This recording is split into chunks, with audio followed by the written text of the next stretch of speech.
ते वैशाली आम्ही इकडे आहे. तर वैशाली म्हणजे काय मला समजत नाही. मला वाटतं हॉटेल वैशालीमध्ये हॉटेल सगळे बोलतात की बंद चालू झालं आहे. तिथे 4-4 महिने चालू केलं आहे, बंद केलं आहे, चालू केलं आहे, बंद केलं आहे. त्याच्यामुळे कस्टमर सगळे तुटले. आता आम्हाला 8 महिने झाले तर कस्टमर दिसतच नाही आणि गावामध्ये कोण राहते की नाही सगळे दिसत एवढे कस्टमर आहे की नाही ते पण समजत नाही. कधी आपले वैशाली भारत रेस्टॉरंट एकदम हालत जरा बेकारच झाली हॉटेलची. ते अजून कस्टमरला माहीत नाही पडलं की हॉटेल वैशाली अजूनच चालू केली आहे.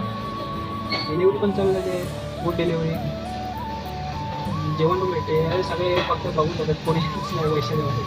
मला वाटते आता हॉटेल वैशाली हॉटेल वैशालीसारखं नाही राहिलं. पहिले खूप छान असं बोलत होते, पण असं वाटत नाही आता काय. कस्टमर फक्त बघून जाते इकडून तिकडे बस. काही समजत नाही, समजतच नाही.